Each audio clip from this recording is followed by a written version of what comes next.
den, já jsem moc ráda, že jste přišla a že nám dovolíte se vás vlastně zeptat na to, jak jsme u vás začínali. Jestli byste byla tak hodná a vzpomněla si, jaký to bylo, když jste se poprvé dověděla o mobilním týmu, když vám vlastně na OSPOD kolegyně nabízela možnost účastnit se tady toho našeho programu.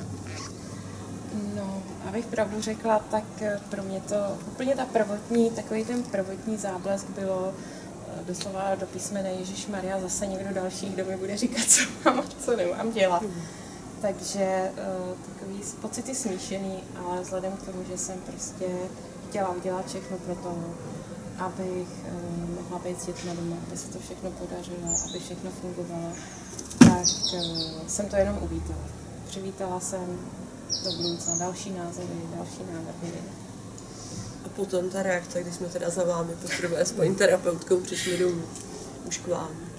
Jo, tak už to bylo super. Za chvíli jsme teda byli doma, takže ne, dalších x lidí, jenom třeba to, že jste mě ujistili, že všechno, co se bude řešit mezi náma, zůstane jenom mezi náma. Takže takový to odpadnutí té nejistoty, co bude, jako bude se dít, nebude se dít. Takže super. To teda a na závěr, co myslíte, jak jsou na tom děti teď? Teď už vlastně dochází k ukončení. Jo, tak děti, teď jsme v pohodě. Děti jsou super. Anička teda změnila školu, protože jsme měli trošku problémy v předešlé škole. Změnila školu, chodí na jinou školu s menším počtem dětí, s dětmi, které jsou vlastně jako na tom trošku jako Anička. Takže Anička teďkom exceluje, máme jedničky, dvojky, nejlepší známka je dvojka u nás teďkom. Takže super. A Patík, on si myslím, že ve svých letech to také jakoby ještě nejšťastnější je, že už nemusí v neděli jezdit do klukánku a že nemusí prostě být tam, že můžou být doma. Takže super. To je skvělý. Akorát teda na závěr chci říct, že mě je hrozně líto, že už se bude muset rozloučit. Protože to, co jste pro mě udělali, jako vy tady, tak to prostě pro mě neudělal nikdo.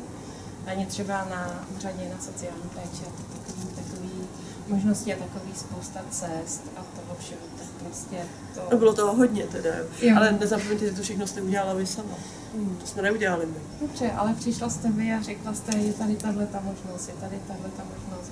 Bez vás bych to fakt jako nedokázala, protože jako když člověk neví, kam se obrátit, koho poprosit a ví jenom, že existuje cesta úřad, ano, ne, a nikam dál to nejde, tak to je potom těžké.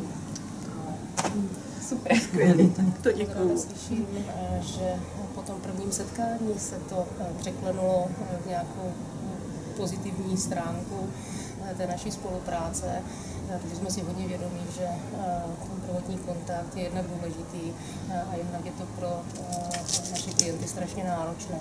I v tom, že musíte někoho pustit do svého vlastního prostoru, do domu, otevřít se a těch věcí je tam samozřejmě řešení hodně, ale primárně jsme zvolili postupné kručky a dostali jsme se pro vás, tak pro Aničku nějakému vysněnému cíli i ke spokojenosti Aničky potom ve skupině. Jo. Kde se jí pak hodně líbilo. To pokračujeme, to si taky Pojď. jako říkám, jako Virtua, to prostě, to bylo další možnost, jako kam se jít, to je řádit, to je dovážit, jo. Anička teď už teda pokuje, že by opravdu už do vrtule, už mezi ty větší holky vší to s těma menšíma tam moc netáhne, už to. Ale zase zjistila, že na skatepark chodí kluci, takže... Ale je to taky normální přirozený navázání, že na ty děti v okolí. Takže super. Úplně krásná zpráva. 3/4 roku. Za tu dobu se událo hodně věcí. Prošli jsme společně různými situacemi s Aničkou, s Páťou. Byla jsem i v klokánku se podívat. Můžete mi říct, jestli by se z toho dalo třeba vypíchnout nějaký bod nebo moment, kdy jste cítila nějakou pro vás vnitřně nějakou pozitivní zpětnou odezvu, že jste se začala cítit dobře, nebo že ty kroky, které děláme společně, už vedou k nějakému cílu? Vlastně bylo to možná už od té první schůzky, kdy jste byli u nás doma. Takový ten pocit, že budu moct si promluvit s někým o tom, co je vevnitř, co se mi honí hlavou, co mě trápí. A že je to člověk, který mu nevadí, když se rozbrečím. A některé ty věci jsou ještě hodně úhlavní. Ale že to hlavně bude člověk, který mi neřekne, no jo, ale podívejte se, vy tady brečíte, to svědčí o tom, že jste labilní a kde si co si. Že to prostě bude člověk, který to pochopí a který mě hned nezavrhne za to, že prostě ukážu, že na mě nedělá. Jako my všichni. Tak. Ještě napadá k tomu říct, že vlastně jste i využívali ty možnosti vlastně s partnerem mluvit, že to byla vlastně celá rodina. To nebylo jenom úplně úzce zacílený, ale že se to různě měnilo. Měli jsme i rodinný terapie, rodinný sezení. Pravda, že jsme vlastně to propojili celé, ale by to bez toho asi nešlo. Jo, vlastně tam ta rodina jako celé, řešili jsme ty vztahy přesně tak mezi všema, aby se tam dobře dařilo jak dětem, ale nešlo jenom. Ale bylo to o tom, že vlastně potom, co jsem se začala scházet jak s vámi, tak i tady s paní Soukupovou, tak je to takový, že mi to hodně nakoplo. Takový ten pocit, po každé schůzce, takový ten pocit jistoty. Zase jsem něco dosáhla, něco jsem udělala dobře a pořád mě to tak jako posouvalo mě to pořád nahoru. Takový ty věci, co se týká možnosti sehnání práce, emocí té práce.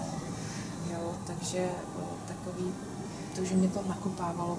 Každý den jsem cítila, že prostě to jde nahoru. Takže jednoho dne to opravdu skončí na tom správném vrcholu, kde to má být.